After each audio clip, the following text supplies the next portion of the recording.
Welcome to the Ball at All Costs podcast.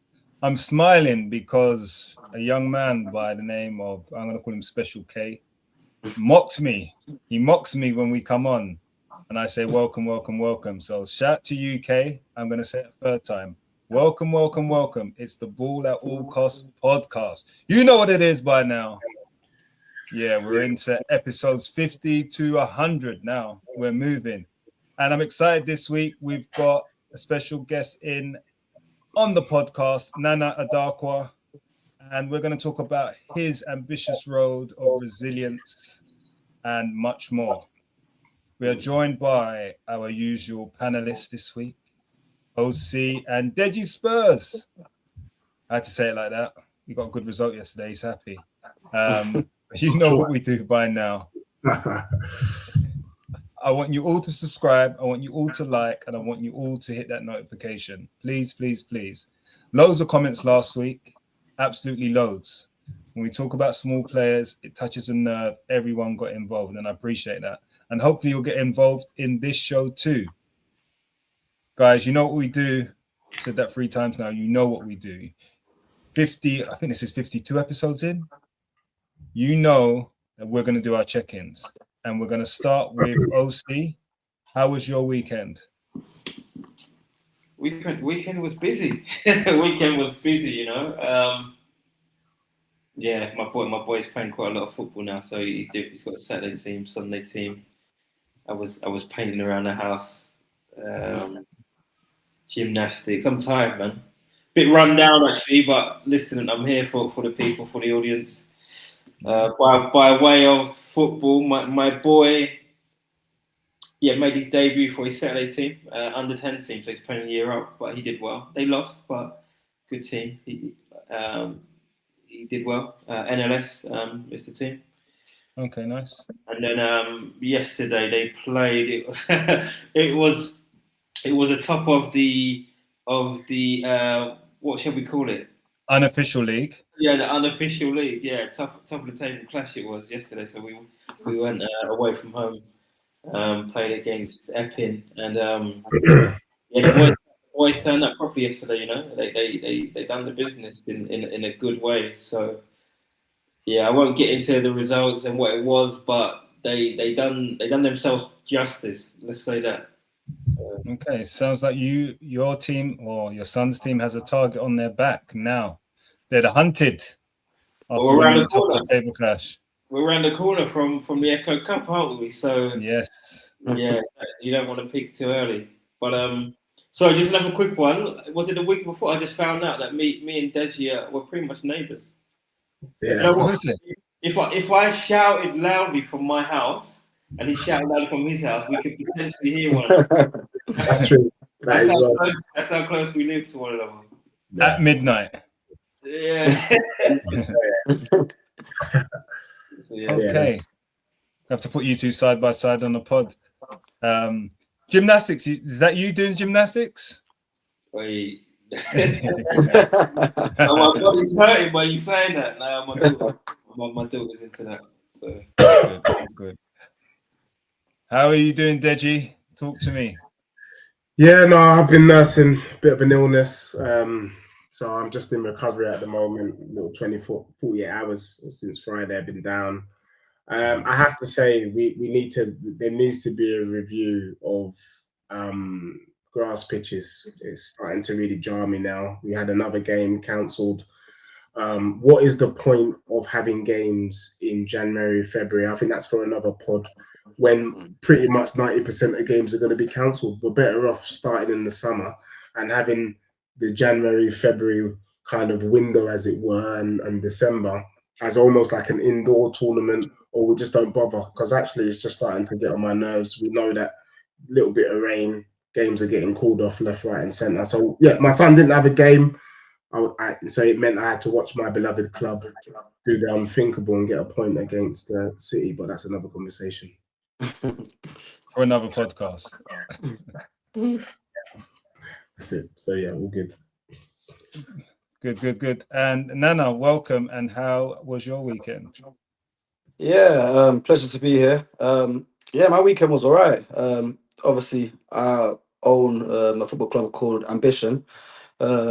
So we had loads of games, and I was at literally, I think, most of them. So we had under eights playing the Saturday. They played the Brentwood League. So yeah, we had two teams for that. So went to one of them, and then on the Sunday as well, loads of games. We had the under nines playing, under tens playing, and under elevens.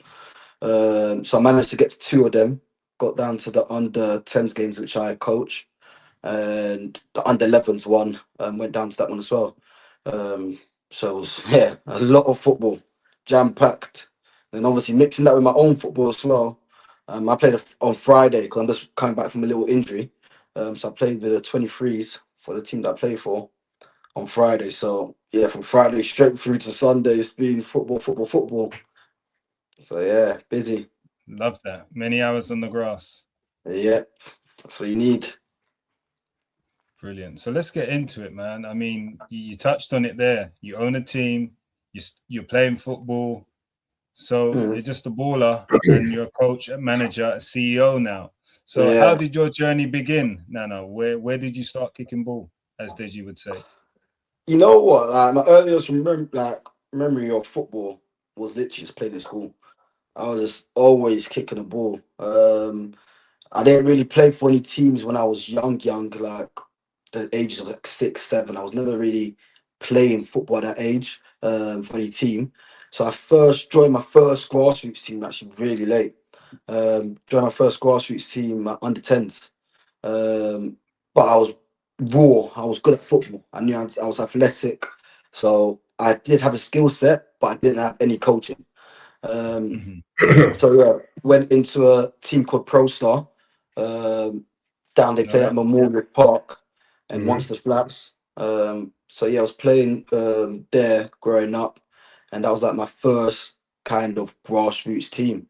And then obviously later on moved on at under 13s to Southampton.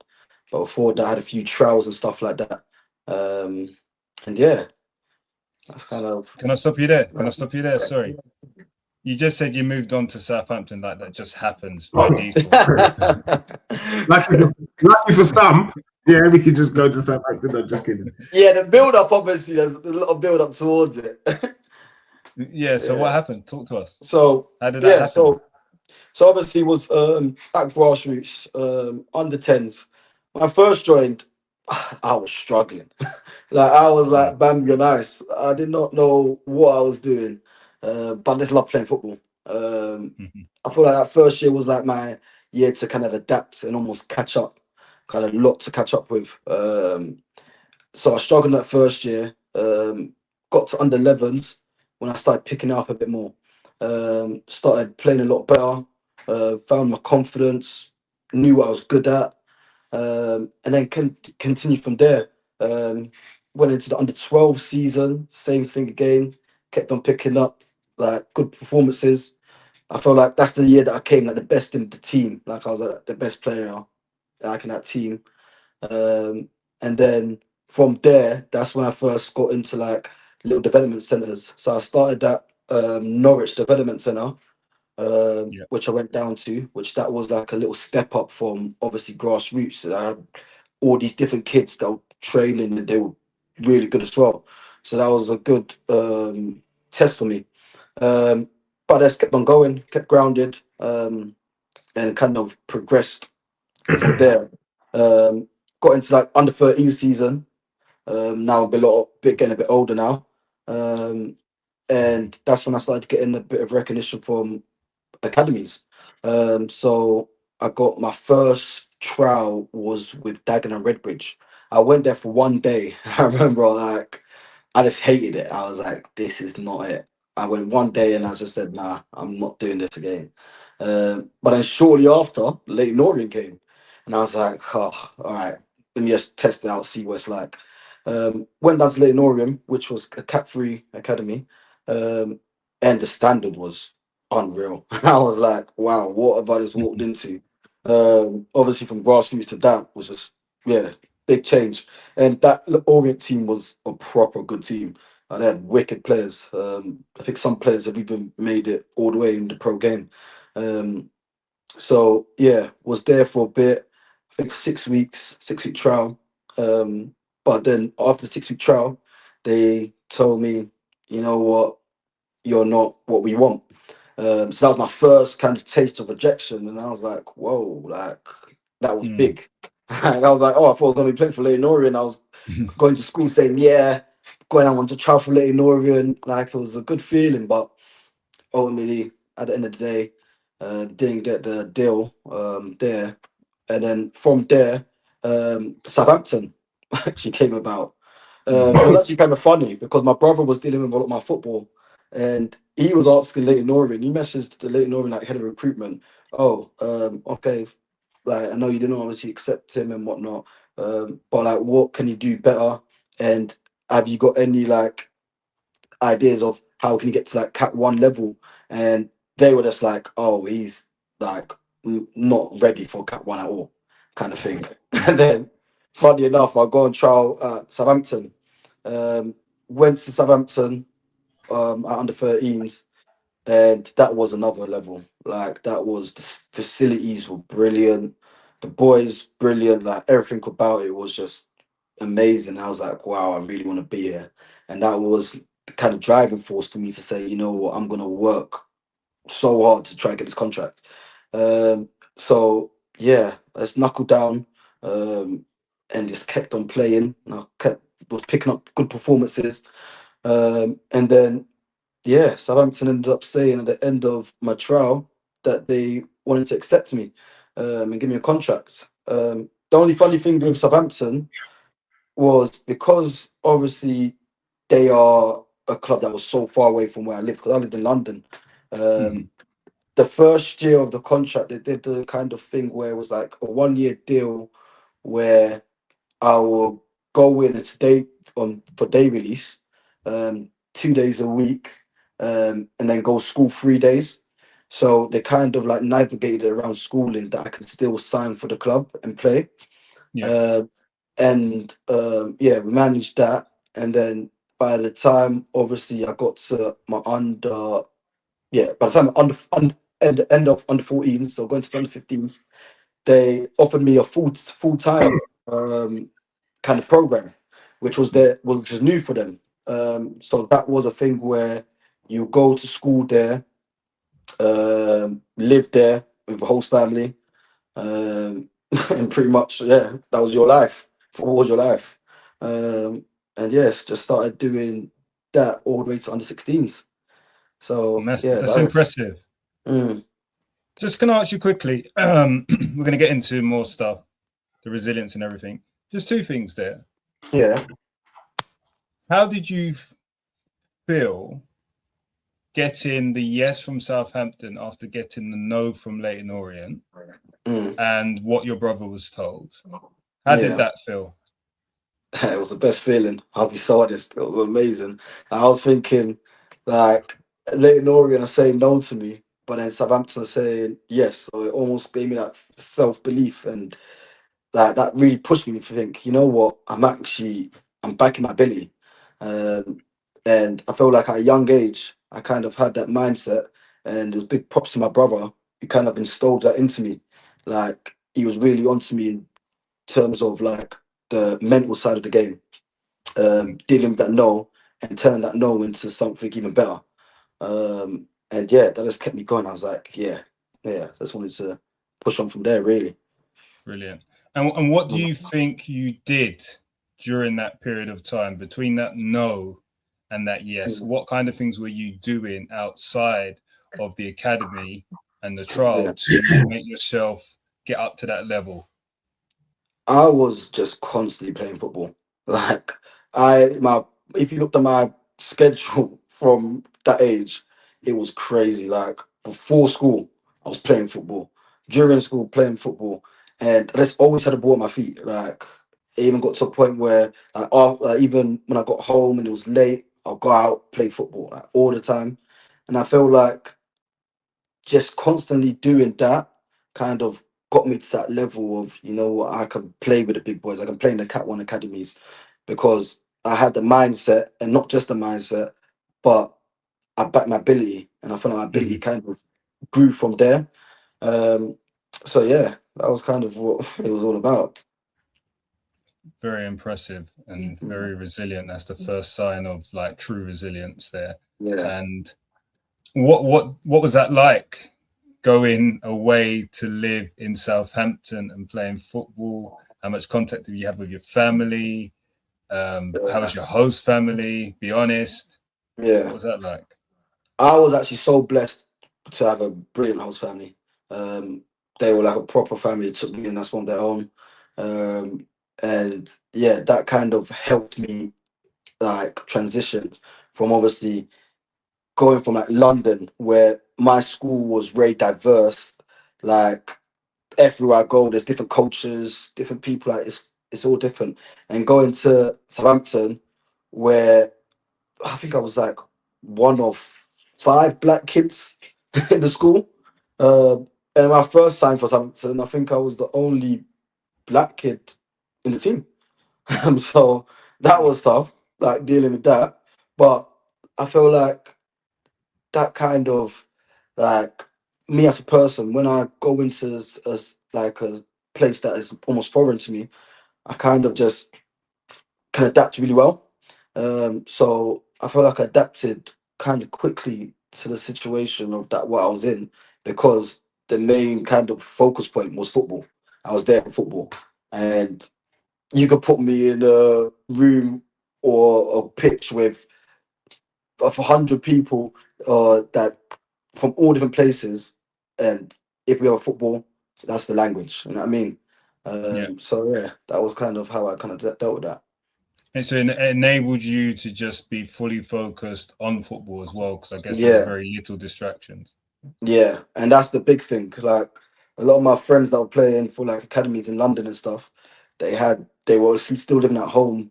They still go out with their friends and all stuff like that. Like I couldn't really do that. Mhm. So then obviously whole time we had a curfew. Like it was strict, but that kind of built a lot of discipline. And I feel like that kind of shaped me to kind of who I am today. So yeah, big props up to like Southampton with their system, because their system was brilliant. Really did help. Okay. Let's move it on then. So you're not playing for Southampton now. So what happened? Yeah, so well obviously after Southampton, done really well there to be fair. In the first couple of years there, like the first year, especially in the second year, I was bossing it. Like I was playing really well. Even under 15s, I was playing up for the 16s. Yeah, I was really Mhm. doing good. And then we got to under 16 season, started pretty well. I trained with the 18s and the 23s when I was under 16. And that was something, yeah, that was crazy. That was really, they were so good. The talent there was amazing. Um, but at the end of it, with the under 16s, I kind of lost my way. Um, and that was just the first thing of like losing complete confidence. Like my confidence was completely gone. I don't know what happened, but I lost confidence towards the end of my time there. And that's the reason probably I didn't get the scholarship at the end of the day. Um, so then, yeah, after obviously Southampton turned around and said, "We're not giving you a scholarship," I was kind of in a situation like I was like in Leighton Orient with our club, um, and there was a difficult one because I was full time there, so I couldn't go to trials left, right, and centre because my school and everything was still at Southampton. So Yeah. it was harder to go into trials because I wouldn't be able to train with the team. I would literally go on the Saturday to these trials for these teams and just play without Yeah. knowing the boys. So I ended up going to Stevenage, and they said no. Played one game, they said no. It was one game, one opportunity, no. And then went to Leicester, played a couple games for Leicester and was doing well at Leicester. And I probably thought like I should have got an offer there. Um, but they turned round and said no as well. And I was like, okay, like this is different. And then yeah, I was getting rejected by all these different clubs all the way through until um the pre-season has already started. So I was clubless at pre-season, Yeah. and I was now thinking, okay, what am I meant to do now? So I signed up for like a little football college. Like in the meantime, um, Hmm. I went there, and they were partnered with Hayes and Yedden. So I was playing like games for Hayes and Yedden under 18s. By the back of my head, I don't know why, I just felt like I was gonna get a scholarship, even though we're now into like September. Imagine. Hmm. And yeah, I just had in my mind that I was still gonna get. And then I had opportunities with Notts County and Fleetwood. So I went Fleetwood first, done well at Fleetwood, but then they said no. I was like, okay, we go again. And then I went to Notts County, and Notts County I did really well. Played a game against City, and I did. We even though we lost, like I think we lost like 6-0 or something like that. But I was like a standout player for Notts County. And after that, they offered me. Funny enough, so they actually offered me, and I was like, okay, I'm signing for Notts County. We get to October now. They just said they're gonna wait and try and sort out digs and stuff like that. And then they turned around and said, basically the higher ups have said they don't want to offer digs because all their boys were local boys. Yeah. So they didn't want to bring me in from London and offer me the only one player digs. They didn't think it was like what they wanted to do. So now we're literally in October, and I'm with Outlook Club and just playing for a college team. Um, and then what basically happened there was Blackpool ended up coming about. Um, and it was actually a funny little story because I'll come into it a bit later, but um, we had like a FA Youth Cup game for Hayes and Eden. Um, and I remember saying, nah, I'm not going to play in this game because I was like, I have a feeling that I'm going to get signed. And if I sign, I don't want to be cut tied. Yeah. So I was thinking just in the future, I was so like, I don't know what possessed me to think that I was 100% getting this contract somewhere. But I said, no, I'm not doing it. And then, yeah, Blackpool came about and then did really well at Blackpool. They offered me a contract, um, so signed for Blackpool, moved up there, and that was different because Blackpool was way out of the way. So it wasn't a thing where you could come back every weekend. It was you're Yeah. there, you're there for a good like 6 weeks before you get to come home. So yeah, signed for Blackpool and then started kind of my scholarship from there. Can I Okay. just double So, check which manager you were under at Blackpool? Sorry, and then I'll let you carry on, Andrew. But who was the Oh yeah. manager? We had Simon Grayson at his stage, and then we had Neil Critchley, he was Liverpool's under 23s manager Yeah. before that, and then he came in. But yeah, those are the two main managers that we had when I was there. Come. Thank you. Hmm. was that a test, Edge? You testing, Nana? No. The reason why I asked the question is because we had Manny that was on the pod who Oh, of was course he was. Yeah. and he was Yeah. at Black. He was there under Ian Holloway. So I'm just trying to weigh up whether you guys Oh crossed yeah, that was a bit further. Yeah, you know, it was before my time. and obviously points is before your time as well. Yeah. Yeah, that was before my time. So yeah. Yeah. Mm. So, Osi, I know you want to come in. I just got one question for you, Nana. Another question. Yeah. Just, I'm intrigued. You speak of these things. I know these are now in the past, but you speak of these things. They just happened. So either you were super talented and your name was ringing bells, Yeah. or your brother was a fantastic agent and just Yeah. pulling strings, Mm. or the combination of the two somewhere, right? Because you weren't playing football other than for your college. And I know that these college programs are designed to get you opportunities, but you seem to get a lot of opportunities. So you must have had talent. But the question I guess I have for you is, what kept you going? Mm. You had rejection, you had Yeah. success, then you had rejection, it sounds like. What kept you going? I feel like the thing that kept me going was like I just was wanting to make it so bad. I feel that's the main thing. I feel like the belief of trying to make us a professional was like my whole focus. Um, I felt like obviously I have a good family, and they kept me like grounded and motivated to obviously push and keep on going. Um, and back in my ability, I felt like I had the ability. I just needed to produce it consistently. Um, and that was kind of my driving force to say, you know what, I'm gonna just keep on going and never give up and just, keep that resilience going. And that was your driving force, Yeah. or more your driving force with the support from your family, or your family's driving force for you? I feel like it was more me, but then my family was then supporting as much as possible. Like in terms of obviously you were saying about getting the opportunities and stuff. Um, I would say that was not just obviously my brother, but it was the whole community of like East London, Newham. I feel like that was big. Obviously, I grew up in Newham, um, and we had at the time a lot of good people in football that was trying to help people out. So it was like big shout outs to Terry, Terry who runs Levels. Yeah. So yeah, when Terry was way younger, um, he used to obviously he was my first coach. No, not my first coach, but he was my coach when I was in school. So he actually worked in my school, Okay. and that was the first time that meeting him. And he's the person that helped me get a few trials with Leighton Orient and stuff like that. Later on down the line, we had the likes of Jamal, who ran something called Dynamic. Um, so yeah, we just had a lot of good people, and obviously East Soccer Base, that was a big one.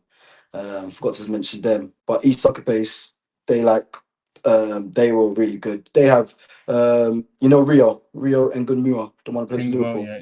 So how do Yeah, you say so Engamua? I've been saying Engoma. So it's Engamua.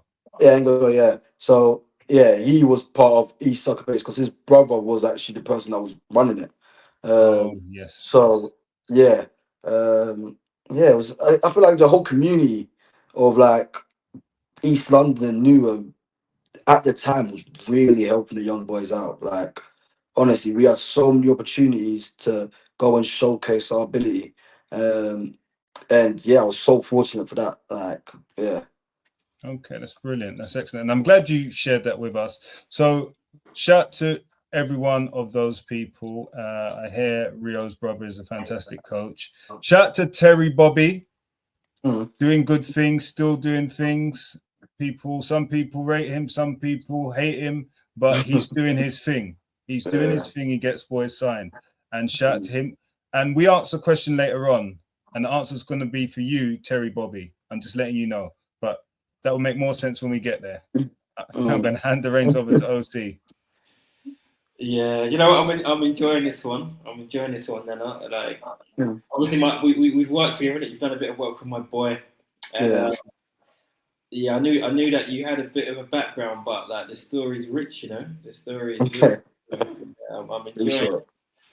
What I was going to ask you is, as you're progressing and you've got this hunger just to get through the system, Yeah. you mentioned that you didn't really start playing like organised football till under 10. Do, Yeah. Which is great. do do you think that if you started at a younger age that you would have had a better opportunity of progressing further? Or do you feel Mm. like that rawness and starting late allowed you to get to where you got to? A bit of both. I feel like definitely if I started playing football like I under sevens and that almost like for that part of your a child's career is very important. And I feel like people don't actually take it for granted because I feel like that age you're learning the basics. Like I felt like when I came into it, I knew more advanced things, but I didn't know the basics of checking my shoulder, like receiving the ball, how to receive a ball, all that kind of stuff. My thing was just raw, just ability. So I do feel like if I did have that earlier development, it could have helped a lot. Yeah, so I do feel like it could have helped, definitely. Yeah. It's interesting because I was at a party the other day. It's my boy's friend's party. So Yeah. he's year 4, like they're 8, 9 years old. Mm. And basically, I'm talking to one of the mums, and basically the mum's saying that she's got 2 elder sons, and Yeah. they've been like in football. She's been on the sidelines, and her Yeah. youngest is asking to play. He wants to play. He wants to get into the game. Yeah. And I Yeah. can tell he's got a little bit. I've seen him play in the playground, and I can tell he's got a little bit. Mm. And the thing with that is that you've got a lot of boys that are super advanced now. Yeah, they're doing like 2,000 kick ups, 3,000 kick ups. Yeah. No, but you've got to watch out for those ones that are coming into the game just when it opens up for them, because Yeah. they're still there. I feel like some people feel like they're going to be on top for forever, Mm. but Yeah. literally, there's kids that haven't actually played football that will come through, and you'll see them come through the system. So Yeah. yeah, Yeah, I definitely agree with that. I feel like growing up, I definitely did see that. You had some boys who were just like technically and tactically so much more aware than more than like some of the other boys. But I feel like happens in phases. Like some of the boys that were the best when we were very young, like everyone else caught up with them. So I do definitely feel like that is the case, and I feel like with some parents as well, they sometimes think like because a kid is like might not be the best in the team at under 8, it's like they're panicking. But I'm like, you know what? Sometimes like you literally just gotta ride the wave and just keep on playing and enjoying it, because when it comes round, like that player might end up being way better than the player that was better than them when they were younger. So yeah, I feel like parents do kind of see that sometimes, but yeah. yeah. That's an important piece, because literally from a young age we're like, I say we, and I'm inclusive. I'm included in that. I'm learning, and I'm doing a lot better. But like, we're cracking a whip at these 6, 7, 8 year olds, and I'm like, they just want to play football, and enjoy it. Do you know what I mean? So I feel like we need to just take a step back a little bit and allow them to do that, and nurture the talent is what I would say. Yeah. So you mentioned that you were doing football in the morning after school, Yeah. during school.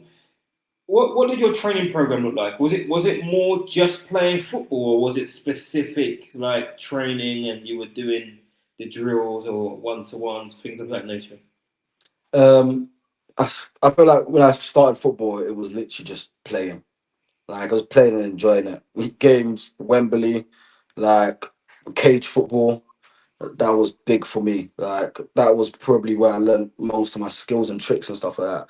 And I never like I don't even remember me ever really doing like a 1-to-one session or anything like that. Or yeah, I was just mainly just playing football with my mates.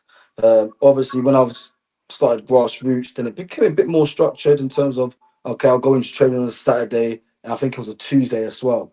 Um, but I'll be mixing that in with uh, playing districts games, playing like school games, and our school team was pretty serious. So, like, cause Terry ran our school team, so he made it like it was proper. So that was a big thing. So it was literally I was playing like 3, 4 games a week, and constantly playing football throughout the whole year. Um, so yeah, that was kind of how I got there. Mm, mm. Yeah, you've got like a what's the word? It's like a drive and a charisma that just Mm. it sort of jumps out. I don't know, just in terms of your as you were coming up through the system. Yeah. Have you always had that? Because like the story that we've heard, it seems like Andrew said, there's a lot of Mm. resilience, a lot of knockbacks. Yeah. What actually shapes that character, and how do you feel like parents and players can also instill that type of character that will allow them to go along the journey? Um, I feel like the reason why I had that character was probably just down to just my enjoyment of the game. I feel like a lot of parents think of it as like a career at a young age, but I feel like you got to think of it as a sport. At the end of the day, it's a sport. It's people play a sport to have fun, to keep fit, all that kind of stuff. And I feel like me just enjoying playing kind of installs that character within myself. Um, yeah, that was pretty much mainly it. Mm. Yeah, I got another one. I'll hand over, but I just had to take that one in, because I feel like there's so much. You've seen it. There's so much talent Yeah. around. Like so much, but I feel that level of confidence Mm. is really shaken and probably not as seen as much. Because personally, I don't think the kids are enjoying it as much. Like, I don't think Yeah. they are. Like Mm. they're getting driven here. They're getting like micro analyzed all the time. They shouting from the side. They're in the car and they're getting like all of this information. Where I Yeah. feel like you're saying, like if a kid can just go out there and enjoy themselves, and I'll link it in actually because so my son, as he started year 4 back in September, I don't know why he did it before, but in the mornings, like he plays football in the playground. Yeah, he just plays football in the Mm. playground now. So we get to school maybe 20 minutes earlier. He's playing with the fives and the sixes, and he's just like he's mashing it up in the playground. Yeah, and like the level of confidence that I've seen come into his game and enjoyment come into his game, just from those sessions before. Well, I call them sessions. It's just playing with his friends. So Mm. I feel like that's one for the parents just to again just take a step back because yeah, you will see that smile, you will see that confidence, you see that character come out. You know what I mean? They don't feel like they need to perform for someone. They're just doing their thing. So yeah, that's a good piece. I'll have some more when we speak about the ambition stuff, but I just wanted to understand, like, because it sounded like you were flying when you were in Southampton, Yeah. doing very well there. Yeah. You're now sort of playing up with the 18s, had a little taste of the 23s, and Mm. you said that you lost your way. Like, Yeah. how did that come about? Was that because of the exposure that you had, and you thought that you were a bit Mm. above your stations, or what sort of happened there? Yeah, I feel like it's a bit of both. I feel like I did kind of, I feel like I got kind of lost in, oh, like being a footballer is like all cool and all like a game. But then I didn't realize that obviously it's about actually working and playing because I got all the agents coming in now and all of that. And then that kind of just like, yeah, I just feel like I just lost focused on the actual main goal. And then that ended up, my confidence ended up just going from there. And that was the real test because I was always so self driven from a young age. But then when I got to that age of 16, and things didn't go to plan, I was then like, oh, what am I meant to do here? And I've lost that kind of belief on wanting to play football. I even remember like we played a game against like Chelsea, and my coach was like proper onto me about not just me but the whole team because we as a team wasn't doing the best, and he didn't like us always like dribbling with the ball, and I was a player that liked to dribble, like to get take players on, and he kind of, I don't know how to say it, but I felt like I couldn't do my game. I felt like I couldn't dribble and take guys on because I was scared of losing the ball. And that kind of was like, oh, my whole game's gone. And I remember playing at Chelsea. I don't think I took one player on. I was just passing the ball about. I just didn't want to take any risk. Um, and yeah, that didn't help at all. But yeah, that's what it's about. Wow. Okay. Yeah. Do you know what? Our kids are at a younger age, but I feel like when you're getting into that sort of scenario where you're a scholar and like you can almost taste it a bit. It's like a Mm. lot of these kids, literally, kids are under 7, under 8, and they're going on like they're pros already. So I feel Yeah, like that's just like a warning to heed. Like, you know what? Just stay focused and grounded. humble because you're Mm. not there yet. But Yeah. Listen, I appreciate it. Let me hand over to Des. Yes, Nana. And I Yes. think I'll just some local language. Although I'm not from Ghana, but 80 sane, 80 sane. Do you know what I mean? But let me get into it. I agree. I think what OC was talking about, and I think something that you ooze is there's a self confidence in the way that you are. I've had the Mm. pleasure actually of now that I've met you or seen you face to face, I realized I see Nana most weeks, and my son had the opportunity to play against Nana's team last season, pre-season, and so just from an outsider looking in, I think it's impressive what you're building. I guess for me, what came across in the segment between Andrew and OC is that you sound like what I think is missing in the game. You sound like you are a natural talent, a purist, someone who just had that thing, that je ne sais quoi. We like to call it a ball at all cost, because you didn't have some of the structured things that we're putting in place today for our kids, but somehow you were able to get to quite far, and that's very impressive. So the question I have for you first, Nana, is do you think, and I know this might sound like a bit of an oxymoron for you because you're in this space, but do you think grassroots teams are spoiling the game? Yeah, I feel like grassroots is important for development, 100%. I do feel like sometimes the rawness of a footballer is kind of getting lost, because I feel like players now are just going to grassroots football, training in a structure, doing all of this kind of things, but we're almost kind of losing just those raw kind of players. And Mhm. even you can look at it like in today's game, like if you look back way back in that time of like Zidane's and all stuff like that, all those kind of raw kind of talent, street footballers, kind of almost, yeah. Like those players learn probably most of their stuff just playing football with their mates, just enjoying football, like in the cages, on the streets, all that kind of stuff. And looking at probably even my team or that I own, I don't think players are doing that enough. I feel like players got to start doing that, and that going and playing football away from just the structure of football, of grassroots and stuff. So yeah, uh, it's a bit of both. It is a bit of both. Oh, thank you, thank you. Mm, And you were saying, because obviously I've seen your work, or at least I've seen it from the outside looking in.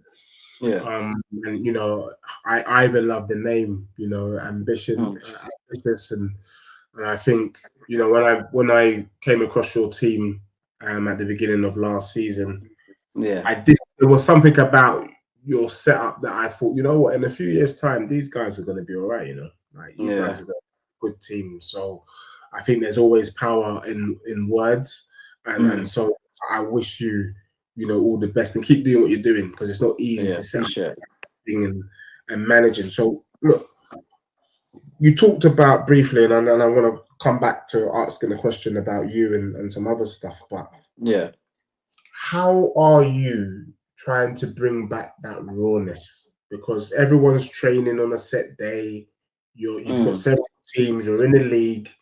You're not mm, able to. I'm sure there'll be times where you're not able to get to every game, and you know that yeah. in the game today, if I just keep it 100, Mm, it's kind of leaning on results, especially if you want to build your academy, your football yeah. academy, FC. Mm, Could one day are you going to be in the Echo A with the levels and the Ryans and the yeah. finesses of which I believe, and we'll get to that question towards the end. But I'm assuming Mm. how are you trying to carve out your lane in a space that there's a bag of people trying to do this thing and trying to fight for top spot. Um. So yeah, my thing is obviously when we set up Ambition, we had a lot of kids that had never played football for a team before. So similar to my situation growing up, like all these kids are in the same kind of boat. So it was kind of, I'm just fortunate to be able to, I've lived what these kids have done before, um, and know kind of what it takes to push on and try and get to that level.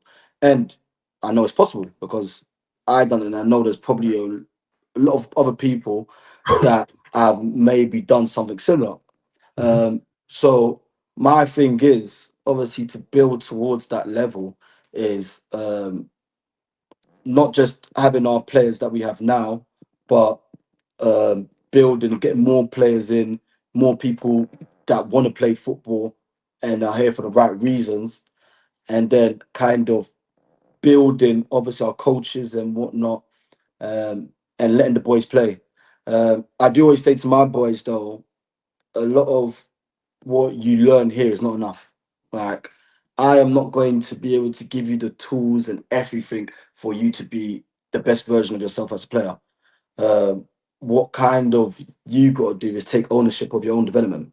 If you want to play football and you mean it, then you will be playing football any chance you get, and that's what's going to separate you from the rest. Um, and that's what's a big thing. I think that some of my players in my team are getting that now and thinking, okay, you know what, I've got to work hard away from here to get to that level. So yeah, that's what I'm trying to drum into my players from now. Like, we're on catch up. We are catching up to the rest. And we're not the finished products yet, but I have so much confidence in obviously the team that I've got and in the players that we've got now and the players that might come in the future, that we will get to that top levels and competing in the highest levels. So yeah, that's it. Yeah. Andrew, you came off mute. I'll hand over to you. But yeah, thank you, Nana. No problem. No, I only came off mute to ask Nana what he was going to advise his players to do, if he was going to advise they just play for different teams, school football, etc., like you did, or would it be structured training? But I think you've left it open just to be playing football, right? Yeah. I feel like that's the main thing. Like, I will never tell my boys, oh, don't go play football or train at a different team if they want to train at a different team. Like, I know some of my boys, they train at other teams as well. They train everywhere. And ultimately, that's going to be better for the kids' development and for the team. My thing is, I don't just want to make good footballers. I want to make good people as well. So, when they do come into us, we do try and build that mindset. And obviously, you lot have probably gathered from my mindset from a young age. Yeah, that's what I'm trying to install into my kids now, to get them high into that level of obviously higher competitions. Okay, I see the ambition. Yeah. Pardon the pun. We're going to take it back a little bit before we get to how ambition formed and what the ambition was really for ambition. Because I think we left it at you getting your scholarship at Blackpool, right? Yeah. And that was after being at Southampton, having some rejections post being released from Southampton. Now probably thinking, all right, I've got back in. Scholarship, time to knuckle down and get this pro contract. Yeah. I believe that must have been your mindset given how you've spoken before. Yeah. And So how did that go? Yeah, so that was the main goal. I was like, get this pro, but not just get this pro, break into the first team. I thought that was actually the main kind of thing. I was like, how am I going to break into this first team? I kind of Can I like. stop you there, Nana? Sorry, I just had this conversation today, and this is one of my pet peeves. And you have just corrected me in a brilliant way, because I think it's so important, that correction. The fact that you clarified it's not about getting a contract, it's about playing football. That may sound like an oxymoron. That may sound like a bit of a contradiction, but it isn't. The contract and the tracksuit is one thing. Playing and having that ambition and aspiration to actually play is another. So I don't know if you heard what I was saying. I was saying I like the correction because it's not about getting a tracksuit and getting the contract. It's about actually playing football and making your debut and thinking about when you can make your debut, who's in front of you, what do you need to do to get in front.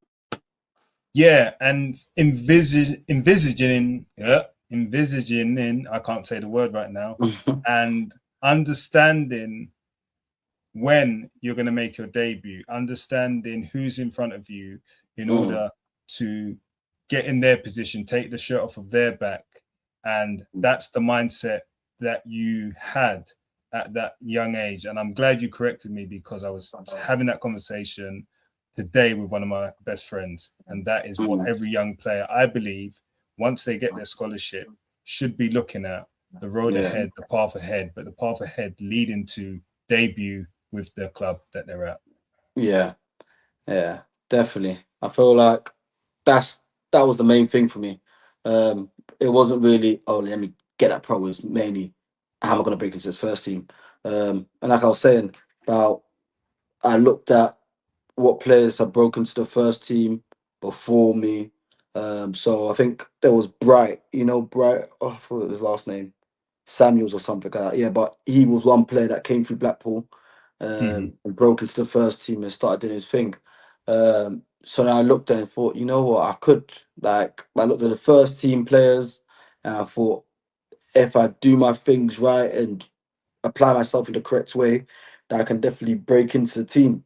So yeah, talking about obviously my experience at Blackpool, when I was obviously like 17 now, we had like a amazing team. Like, we were Cat 3, but our team could compete with the big boys. So we had obviously FA Youth Cup. We went on a crazy FA Youth Cup run.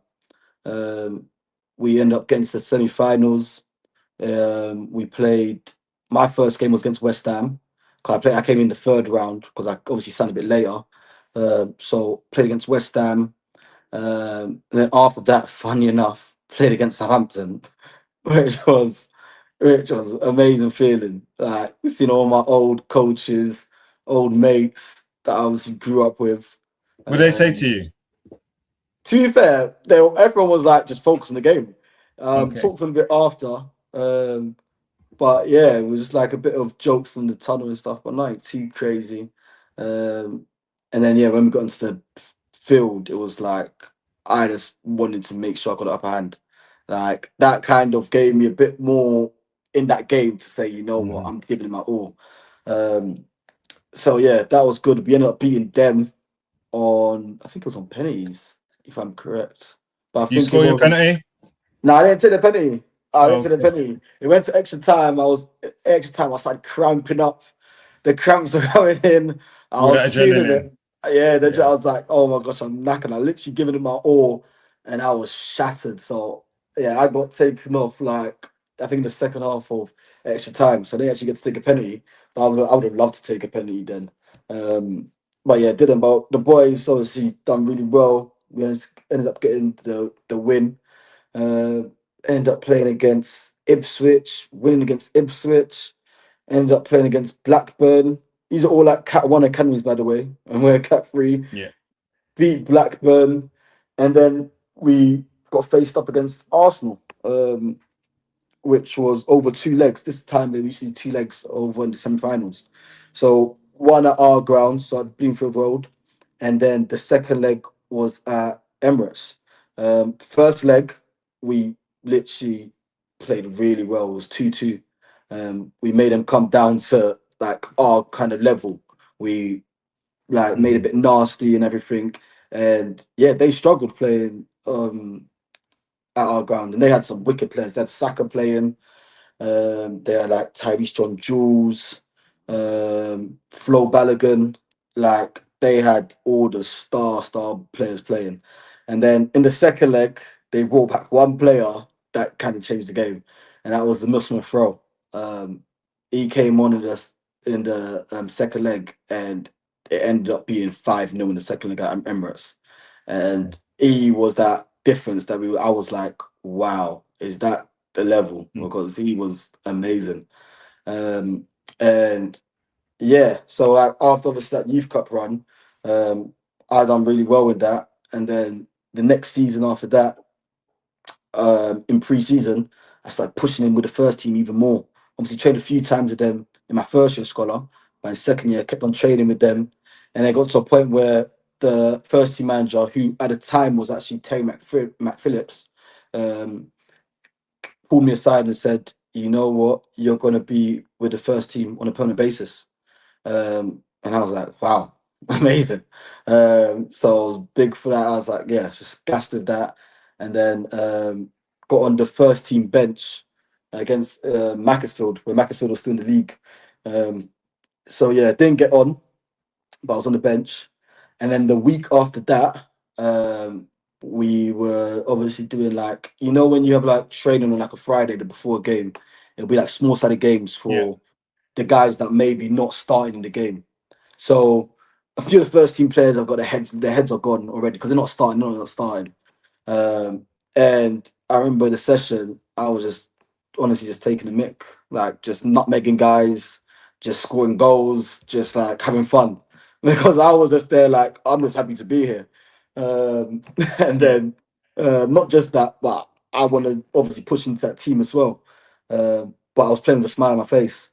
And then one of the first team players, obviously seen that I'm doing a few nutmegs and stuff, did a few tricks. Um, ran down as I was running down the line, he came in, clapped me from the side, and then fully tore my ACL. And then yeah, that was kind of the big one that I was like, wow, mental. Um, yeah, and then after that was out for the whole season.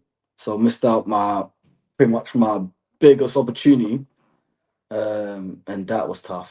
That was really tough. And Nana, can I just pause you there? Because obviously that is so deep. I feel like I've heard something similar before. Was that a mistake or was that deliberate? Obviously, no one intends to Yeah. cause an injury to the extent of the one that was given to you. But was it a case of they needed to let you know you're a young guy? We're not going to have some young guy come through and try and show up there. Mm, The first team, or was it a coincidence thing? Because mate, that is so unfortunate. But yeah. what was the kind of mentals going on for that Mm. player, and also how did you cope with that as well? I feel like me at the time, I felt at the time of it that actually happening, I was like, that player's literally just ruined my career. That's what I thought at the time. Obviously, now looking back at it, I do understand it from all angles. Like, I do understand football a lot more now, where when young players do come in, the more senior players do try and kind of let them know that this is training and you're going to get some hard challenges. So I kind of understand it in that sense. Obviously, I don't think he had the intention to injure me or like rupture my ACL, but he did want to kind of let me know. And obviously, that challenge kind of stopped my kind of development for the whole season. And yeah, it was obviously unfortunate, but I'm not a person to look back at it and think, oh yeah, blame. I don't want to do the blame thing. There's still things I could have done to get back from that. So yeah, it's a bit yeah. That's all kind of I'll say that. Where was your mind at, Nana? You're in there. Mhm. You're buzzing. You're on the like permanently with the first team. You've had these setbacks. You finally can see it. You can taste it. You can touch it. You've been on the bench against Macclesfield. This Yeah. happens, and you think, Mm. no, not me. Why now? Rejection, another setback. What are Yeah. you thinking? Can you remember? Yeah. So I remember, funny enough, like after the injury, they didn't know that was my ACL. They just thought, oh, I just tweaked my knee, nothing too crazy. So I didn't even get taken for a scan straight away. And I remember, I think a week later, the first team were playing in a cup game. And I remember I was just being around, obviously I was still in the change rooms and stuff like that before the game.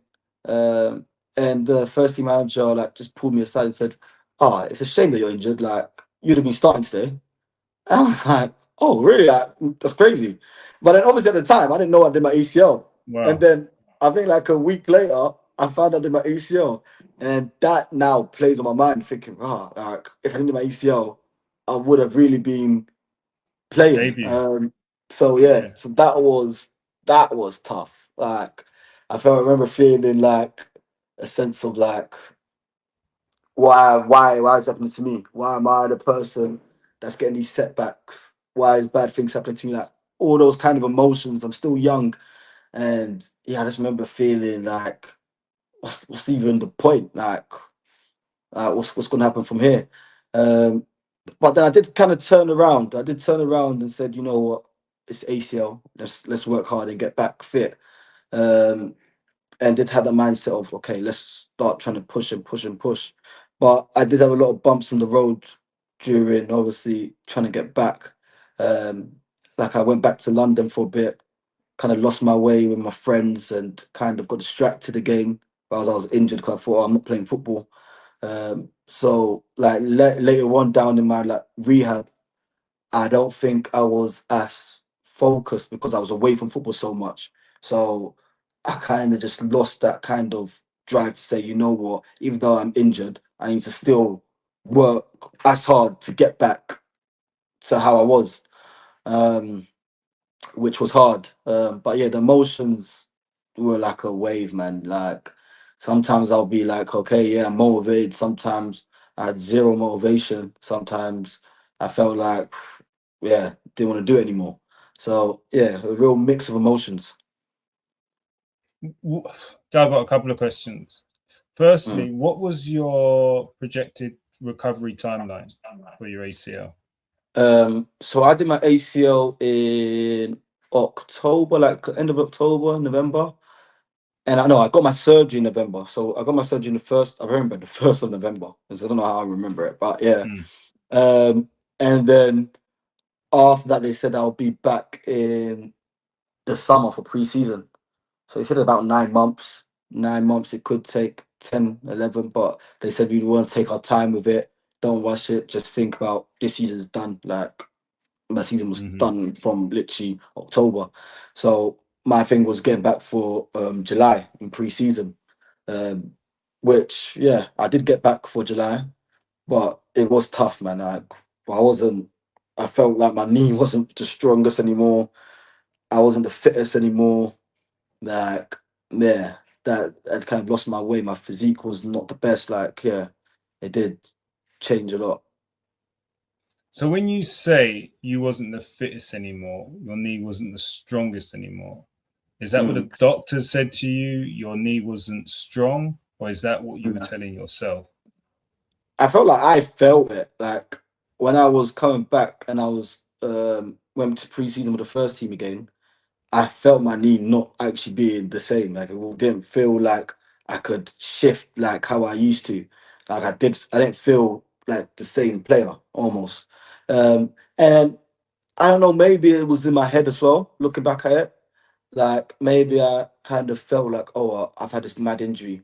And you know how your mind can play tricks on you. Yeah, Um, 100%. and that kind of probably did happen slightly where I was thinking, oh, this has happened. I got to be a bit more careful. I go into challenges. Like I remember like a mad statistic like about people when they do their ACL once, they can get it, they can happen again, like when they come back. So after when I came back, I was even so much more careful when I was doing things that I didn't want Mm. to upset my knee. So yeah, it did impact a lot. Yeah.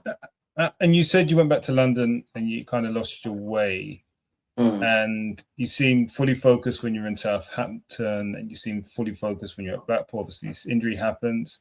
yeah. I'm assuming London is an issue. It's just that you're away from football. Yeah, I think Yeah. that was the main issue. It wasn't the fact of being in London. It was not playing football. That that's all I knew from my whole like life, and then not having that, being able to do what I love to do. I was like, oh, what am I also meant to do? Like, I was just literally, man, I was sleeping at silly times. I never used to do that. I was Mhm. just eating rubbish when I should be really taking care of my body. Um, and yeah, I wasn't really fully focused because I thought, well, I'm injured, so I might as well just do things that like I wouldn't normally do. Um, and yeah, I kind of look back at it and think, not in regret, but in a way of, you know what, like that did happen, and it kind of like I've learned from it in a way. And in the position that I'm in now, I can give so much more to people who are going in their football careers who might come across injury or might come across all these different setbacks and things like that. Like I've actually lived it. So like I know if like later on down the line, some of the ambition kids, if they get to that stage, that I can help them not just from a coach, but like a mentor kind of role. So yeah, it does. It is what it is in a way, but it has shaped me to be more like stronger in a way. Yeah. Okay. And you mentioned your support network Mm. when you were getting trials at Southampton. This is Yeah. a few years later. You're a young man. You're almost adult. You're probably 18 at this point. Yeah. What did your support look like when you were injured? Yeah, so I had a good support. I had an agent at the time. Um, I think he came down to even check on me. My family was supporting as well. They were checking on me all the time. Um, Obviously, my brother, who was a big impact on my football, obviously, life goes on. He needs to do his things in his life as he grew older as well. So his commitments changed, but he was still really heavily involved from like a brother role rather than anything else. Um, but yeah, the whole kind of my family did support me through the injury a lot. Like we're big on faith in my family. We're Christian, so Mhm. like the spiritual side of things did help. Like praying and stuff like that, like reading my Bible and stuff like that, kind of did help with me, kind of like staying kind of level headed. Mhm. When times got dark, so yeah, that was helpful as well. No, no, no, no, big up to you, man. And honestly, when you said that piece about the injury, it really Mm, just kind of shook me. And I wrote a question down for you. And it's yeah. just a one question. With Mm, everything that you've kind of been through mm, and what you know of the game, yeah. would you recommend it for your child? Like maybe your child to be, would you want them to become a footballer? Given what you know, Mm, what you've experienced. Because I feel yeah. like some of us who've never played ball, it's easy for us to feel like we are pushing Mm, them to try and give them something. But every yeah. time I speak to people that have been in the game, they're not in Yeah. a rush. Do you know what I'm Mm, saying? I always find that yeah. weird. You're so relaxed and Mm, chill. So that's why I'm asking you that question. Would you push your child to become a footballer and go through what you've been through, like in terms of the yeah. become That a is baller? such a good question, you know. That is- oh, yes and no. I feel like I would, but there will have to be a sense of my child has to like really show that they want it and they enjoy it. Um, and then I would support in every way I can. But I feel like I'll give my child a lot of ownership. If they want it, then I would go and support and help them progress. But yeah, it's more to do with I feel like if I did have a child and my child was to enjoy playing football, and that's what they said they wanted to do, then I'd be like, okay, I'm going to support you. But I don't think I'm going to be the sort of parent to say, oh, you're going to be playing football. You're going to be pushing, pushing, pushing. Yeah, I'll take them to like football and say, oh, yeah, go and play. And if you enjoy it, let's let's crack on and let's actually just keep it enjoying it and progressing and see where this can go. But I don't think I'll put a massive load of pressure um, on like my child to go and be a professional footballer. Because yeah, I know how there is upsets in it. By the end of the day, it can be very rewarding. Um, but I feel like it will be down to the individual. If they want it and they enjoy it, then yeah, I'll be fully supportive over that. I just got one more question, if you don't mind. I know OC is ready to just do his thing. So, one, have you still got your connects in the game? Do you still Yeah. have your connections? Yeah. Yeah, so I still have my collections in the game, which has obviously helped me a lot in terms of like sorting out fixtures and even just advice and support system. So yeah, yeah, still have the connections in it.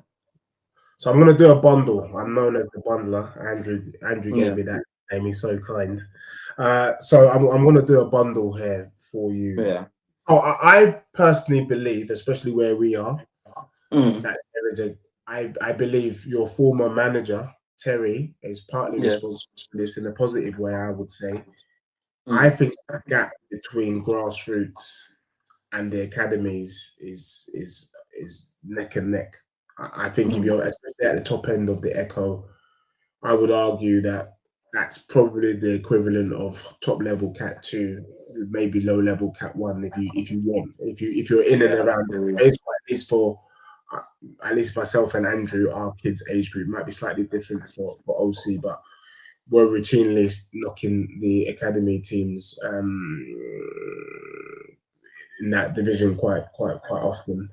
Yeah, The other question I would also say is there is a growing thing, and you might feel it with your parents. I'm not too sure, yeah, but there's a growing kind of bouginess that I think is creeping into the grassroots games, where mm, parents are becoming really selective.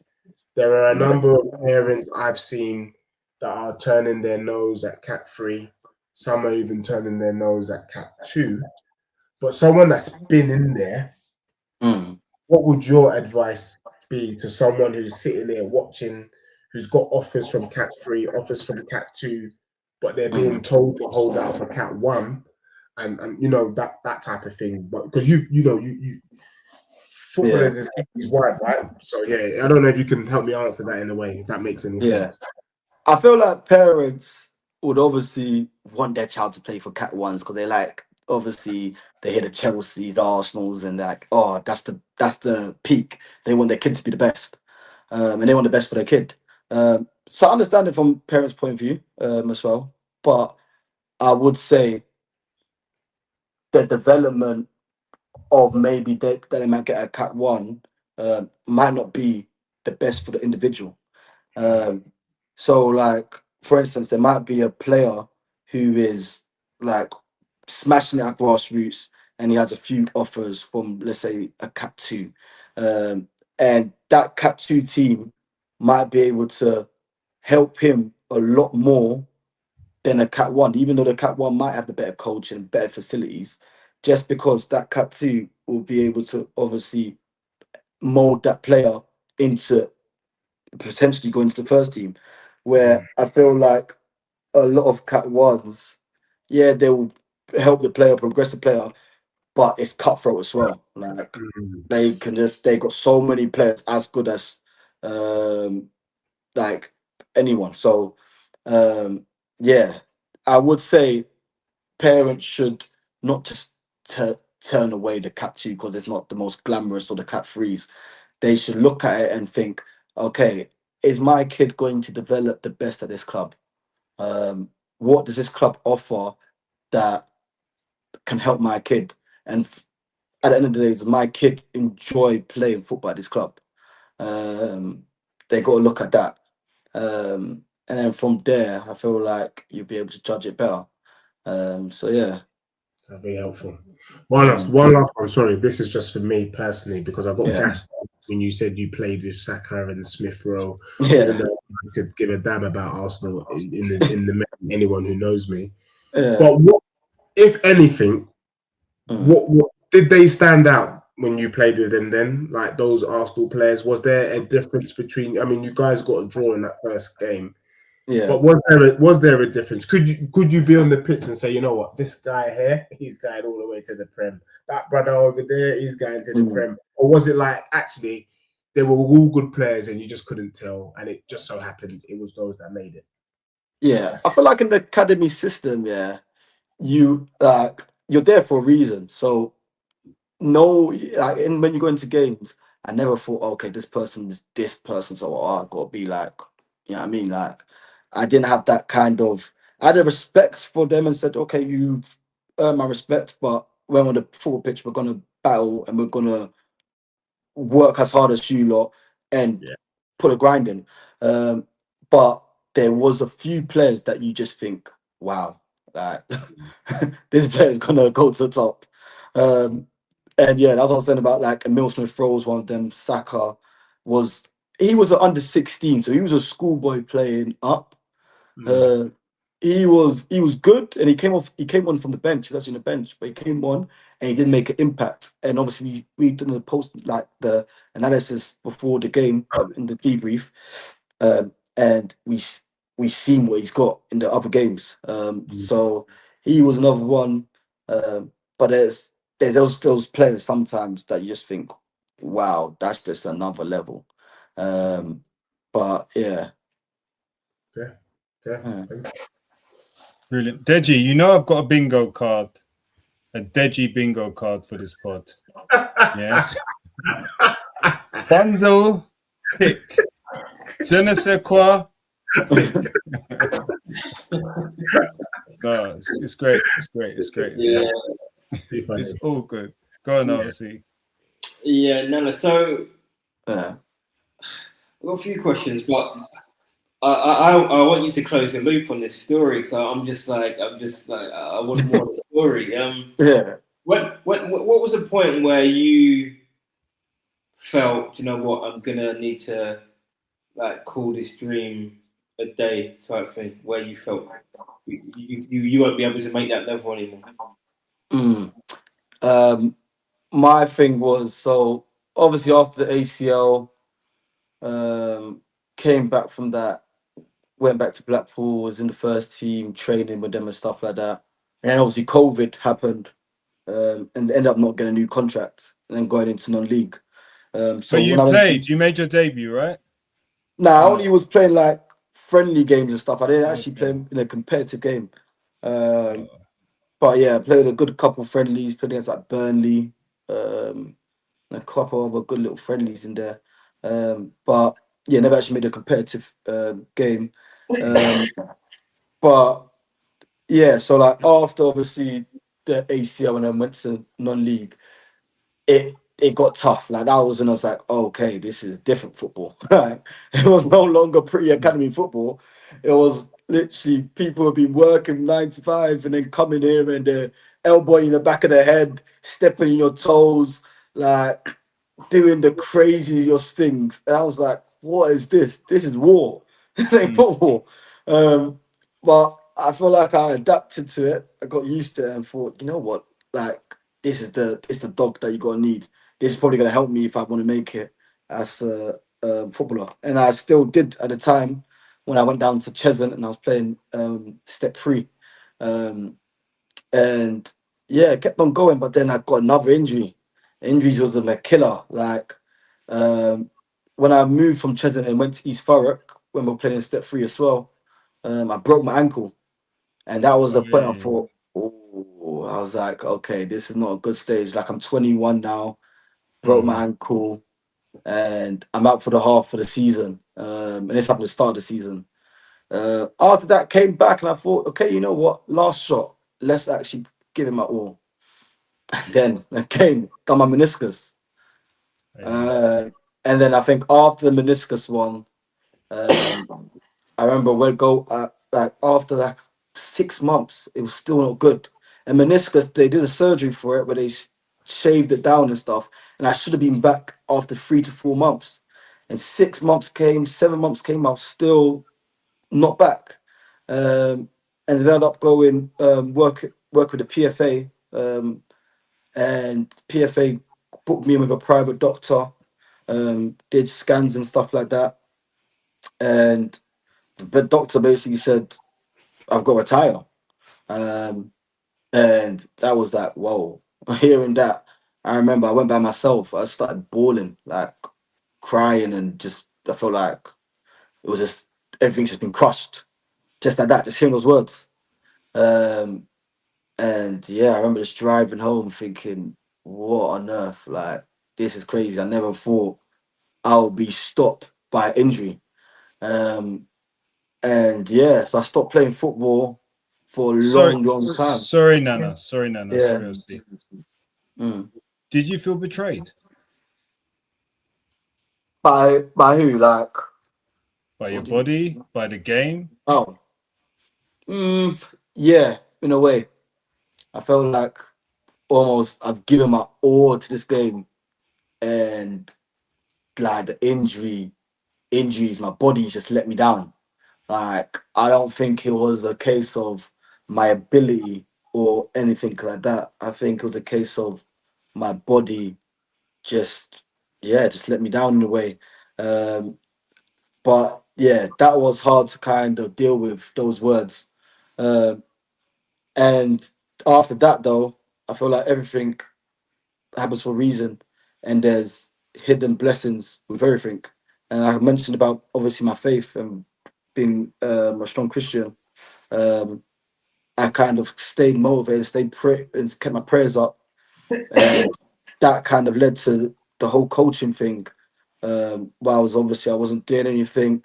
Now obviously the income from football that I was getting in non-league is not happening anymore, and all of that stuff. Um, I said to myself, you know what, let me do something in the game, let me give back. Even though I felt like the game's almost betrayed me, I Mm-hmm. thought there's still more that I can do. I still love the game, I still enjoy it.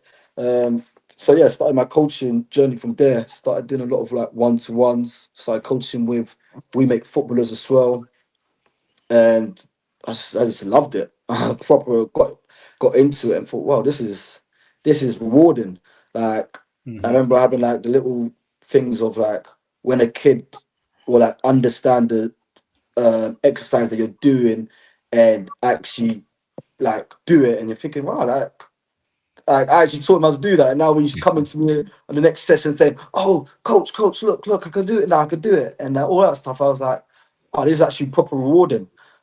So obviously now my footballer lens is off and my coach lens is on, and this gave me a different kind of aspect of the game, which I thoroughly enjoyed. Um, Obviously after that, lucky enough, Hutton came reached out to me and they wanted me to even play for them. And I was like, oh, I'm done. Like, my knee's done. Um, and I remember just saying, you know what, let me actually try. I haven't tried in ages. Let me try. I've still been doing my physio work and rehab. I was like, let me go and have a go. And I remember going there, playing a few games and training and stuff. And I was like, wait, my knee's actually holding up. Like, it still Yeah. does. It's not obviously 100%, but let me see how it goes. Let's just manage it, and I ended up managing it pretty well and played the whole season. And since then, I've been playing football again. So, um, obviously, that's thankful to God for that, for giving me the opportunity to even still play. But obviously, it's not at the level that I wanted to, but I still get to enjoy the thing that I obviously love to do. So that was a good thing about it. Mm. You know, Mm, it's a beautiful story. You know, mm, it's a beautiful thank story you.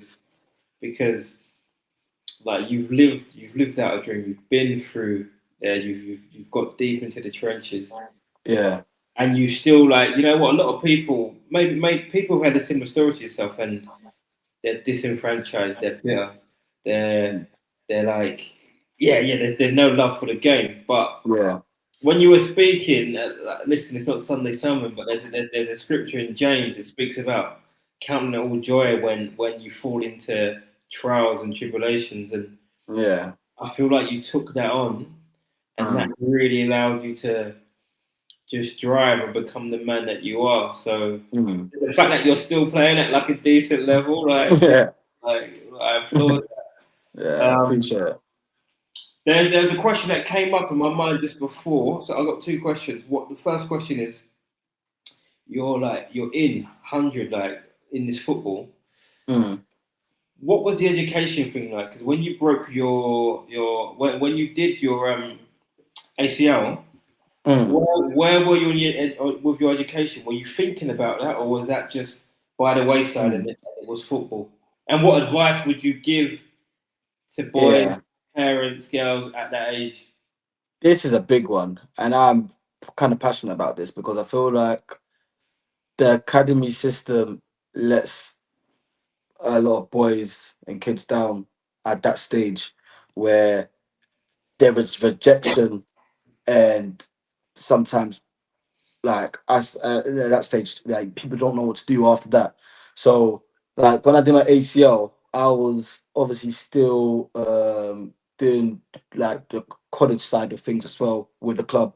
Um, but I didn't really have that and think it wasn't something that I chose and said, oh, I want to pick this. I think it was like level 2 or 3 sports or something like that. But I didn't say I want to pick this and that's what I want to do. It was more this is what you're doing while you're playing football. So we couldn't go in and say, "Oh, I wanted to study, I don't know, being an accountant, or I wanted to study doing this." It wasn't kind of that option wasn't presented. I'm not too sure if it's changed now, but I hope it has, because I feel like there does need to be contingency plans. There does need to be um, plans in life because I know people who didn't have no plans and football was everything, and didn't get the contract or had an injury, and that's when like the mental side of like mental health can come into it, where they didn't know what to do with themselves, kind of thing. Um, so I feel like in the academies they do need to do a lot more in terms of protecting like these young players and helping them like nurture good skills to do things that they want to do if it's not football. Um, so yeah, that's what I probably got to say on that. Mm. Yeah, it's Mm. important. It's important, even from this young age now. Listen, like kids are out 6, 7 days a week, but Yeah, we got to make sure that we prioritize like their mind and their education yeah, because you don't know what's going to happen, and yeah, not everyone's got the same like willpower, faith, and resilience as yourself. I think that's the key message: the resilience mm, within the pod. So yeah, just give thanks that you are where you are and you've done what you've done. But yeah, time's moved on a bit in it, so you're hoping that the academies are in a better position where they're looking at that. But yeah. if I'm listening, pull your finger out. um, I suppose I could ask questions all night, but the other question that I've got is regarding your ambition and Yeah, is it strength of character academy? yeah. Soccer. Strength of SOCA. So the abbreviation for that is Strength of Character Academy. Yeah, so that's like my one-to-one stuff and like my little group sessions and stuff like that. Yeah, yeah. Yeah, We're gonna come through, you know. Like Isaac yeah, is coming through. yeah. No, 100%. We love that. Yeah, yeah. I feel like we can learn a lot from yourself. But Yeah. yeah, just in terms of your philosophy and your approach to developing these kids, what Mm, what are you trying to instill? How do you go about your business when it comes to your mm. coaching? Um, so obviously, if you're just looking at of the football like side of things, um, obviously we're trying to build the best version of ourselves as a player. We want to obviously be able to build the tactical awareness, technical awareness, the physical side, the mental side, um, and I'm big on the mental side. I feel like a lot of the times for young people, confidence is a big factor of them performing. Um, so I want to just give like my young people ambition the tools to be able to go and enjoy and be confident. Like the worst thing is, and I've been there obviously when I was at Southampton, playing with no confidence. And you can be a wicked player, but if you've got no confidence, you look a shadow of yourself. So I just want ambition players, and then when it comes to ambition, to come and play with a smile on the face. Like it's not a job. It's not a job yet. Like you do obviously some kids want to get to that stage where it's their full time and they want to be a pro. But right now it's literally a sport that you get to enjoy and you get to take charge of your own development. And us as coaches and the team, we will support that in the best way we can. We're giving high quality sessions to deliver to obviously young people so they can get to that stage that they want to get to. Yeah, that's big. That's big, man. Big up ambition and soccer and yourself, man. Doing Yeah, some great work in the game, man. I appreciate it. Thank you. Let me hand over to my esteemed colleagues. So I've got this vision of these young players winding up their ways to soca at soca. Yeah. Is there any soca at these drills? Pardon? Any soca being played at these drills? Yeah, no, of course. Of course. All good. So how does soca and ambition dovetail, if at all, or are they separate entities? And then I have another question about ambition. Yeah, so they are separate. Obviously, Ambition is a football club, grassroots team, and Soca is more of a like one-to-one kind of training, and that's kind of with Soca.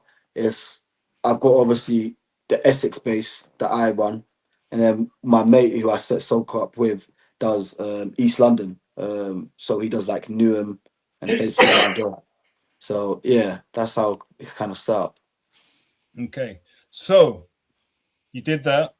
Sounds Mm. fantastic. And then you created Ambition. Yeah. And I'm going to do the corny pun, but what was the ambition behind Ambition? Yeah, the ambition of so the ambition with it was to build a football club that supports and builds young players to be the best version of themselves and the best player that they can possibly be. We're not just trying to build footballers, but we're trying to build young individuals that have a good mindset and have good morals. And that's one thing that I always say to my players, that I'm not just trying to build you as a footballer. I'm trying to build you as a young man. And that kind of mindset is what I want to try and install in the young players of Ambition.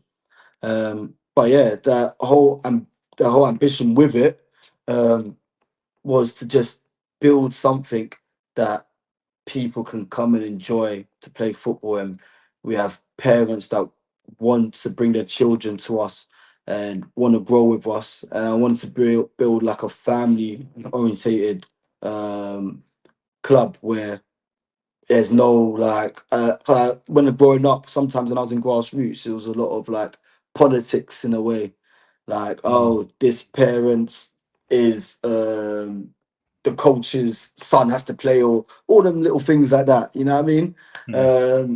I just want to build a thing where it's just level-headed and people can come and enjoy.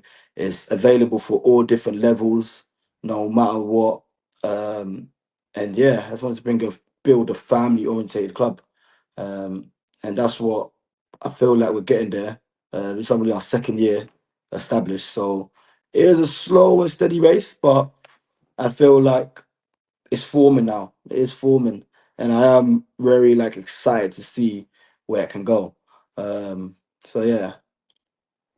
Okay, so I know the question Deji is going to ask. Mm. I'm going to maybe try and nip in there and ask it in a different way. I see him taking notes, and I know I'm going to tick off another thing on my bingo card. But family-oriented club sounds fantastic. But there you get success. What do you think will happen? And how do you think you'll manage that? Pardon, say that again, sorry? I said, if you get success, win a league, win a couple of tournaments, have boys signed, what do you think that will bring? And how do you think you'll handle that? Because you've got a family-oriented club where nobody is getting out of pocket, it sounds like. But I can assure you it's still happening in grassroots football today. Yeah. And where there is success, or where there is that element of academy, on the verge of academy, this is where parents start acting wild. How do you think you manage that? That's an interesting question. I feel like obviously with success that can happen. Parents might start coming out of pocket, saying things. Um, I feel like with that, you kind of got to deal with it. Obviously, with the team that I've got, um, but I feel like it's a tricky one because I have had parents do that before, and like the way how we kind of dealt with it was like set up meetings with like the whole team. Like we'll do a Zoom call like this, and we'll let the parents actually speak to us. Yeah. Um, and that really did help. I felt like the parents sharing what Mhm. they want and what they envision, and then working together and working with them. I feel like I don't want to become a thing where it's coaches versus parents. I Mhm. want to be a bit like, okay, you have a concern, we bring it to the table, we deal with it, and we move on. And I did say it's going to be a family-oriented club, and families do bicker, families do fight. So that is the case, and it's about how we resolve it. And yeah, I just obviously wanted to be able to resolve it in the best way by hearing them out, not just dismissing what they're saying, Mhm. and giving the best advice and best way to go around it. I like that answer. I do. I do. I really like that Sorry, answer. I was just gonna say you didn't get that method from your previous coach, you know. Whoa, whoa, whoa! Listen, don't fire shots. I'm just joking. Just I had to jump Shout Shots to to be him. fired. Listen, Oh gosh. shout to him. Shout to everything. Listen, Yeah, everybody's part of the ecosystem. Everyone does their thing a little way different. yeah. So yeah, that's Mm. what I'm gonna say on that one. Try and claw that one back. Oh, see, That's all. It's all harmless, isn't it? But yeah. I had to jump sneak it. attack. I had to jump it You got, what was it, 24, 48 hours to reply? That's a diss track right there. Oh my Oh, gosh, Flames, Ball at all costs. Deji, I know you're writing notes. I'm going to let you jump in. I know you're bursting to get in on this. No. I mean, I think you've covered most of it, to be honest. And yeah, just echoing, it's just been a really good conversation. And I just really just want to just wish success with ambition, ambitious. I think it's like I said, I met Nana indirectly last year, and there was something about the way that they handled the game, the spirit, that I said, you know what, I think these guys will be okay. And I get that sense even speaking to you now, even more so. So yeah, no, well done, and keep doing what you're doing. appreciate it. But Thank you. yeah. Well done. in. Yeah, and sorry if I can just I will probably because my boy he obviously came over. He was doing a bit with yourself, and then he played Yeah, with your team. This is when he was like in the middle of his pre-academy journey, so he yeah. couldn't commit as consistently as we would have liked to. But Mm, the way that you guys work over there, like the focus, the intention, the care, and the drive, it's powerful. So I think people within that Thurrock sort of slash Haven area, if they can come along and have a seat, mm, certainly come down because he's doing big things. yeah. And Appreciate Newham, it, and man. Newham as well. Yeah. Yeah. Yeah. So, 100%. so Nana, I'm going to ask you your age. You don't have to say, but you can give us a ballpark, which box you're ticking on the census, if you like, or you can tell us your age. Yeah. 25. 25. Thank you for Yeah. sharing. And I asked the question because you're an impressive young man. Mm, You sound like a collected young man, someone who has had a good upbringing, a good mm, village. mm, Obviously, I know you're a man of faith, but you sound like throughout your journey, you have always known what you need to do, mm, had that vision, had the mindset, and your bigger mindset, and we're going to come on to that yeah. a bit more in a second.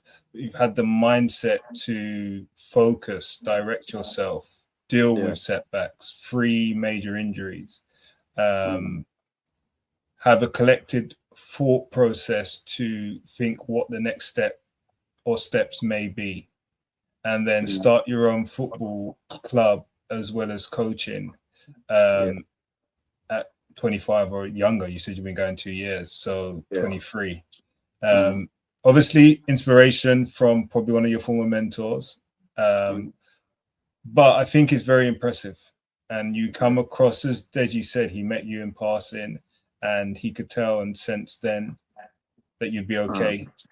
And I get the same feeling. I really do get the same feeling. And I like the way you said you would handle the parents, or how you have handled parents, and dealing with it head on, direct, no ambiguity. And I think that's great. I'm not sure you're going to do that if ambition grows a lot bigger, but you'll find a way.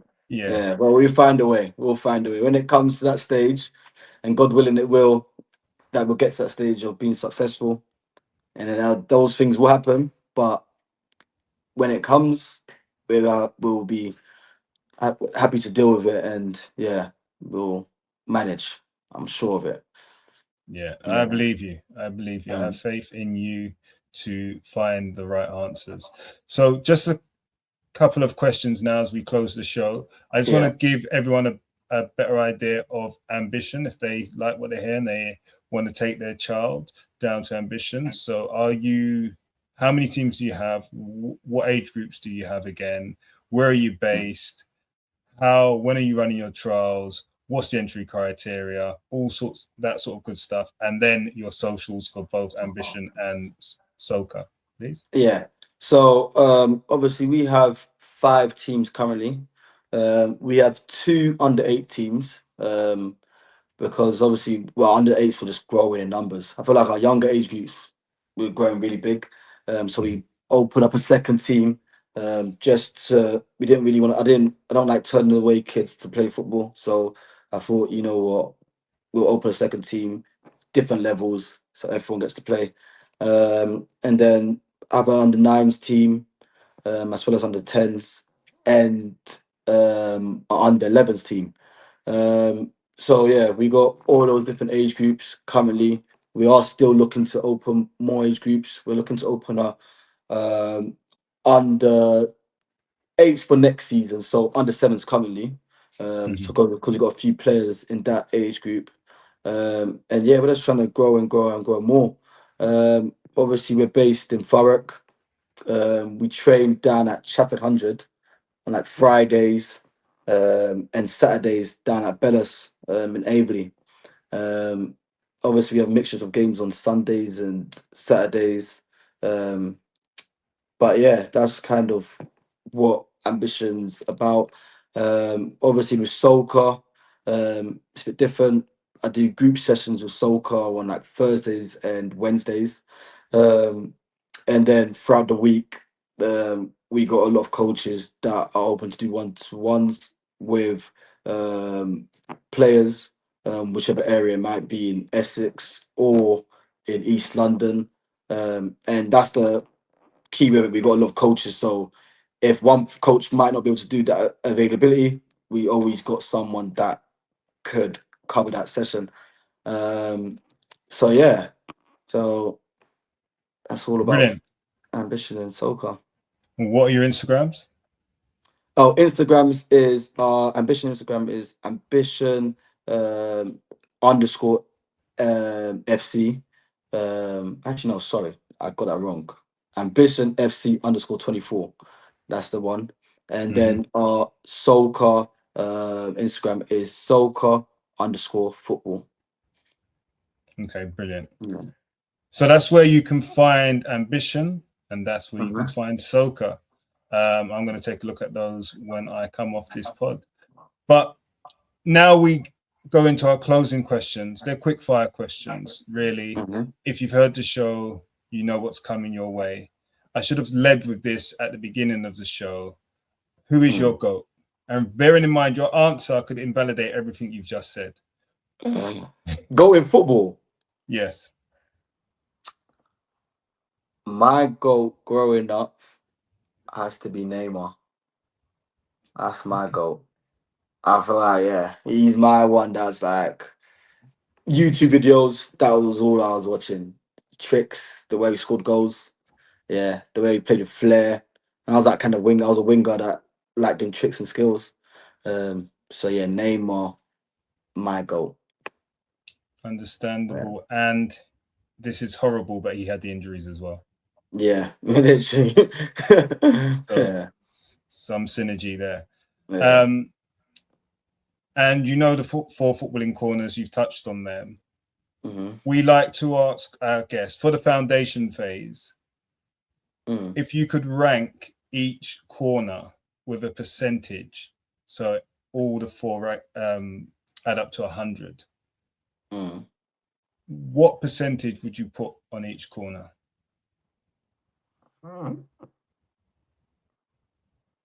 That's So technical, interesting. tactical.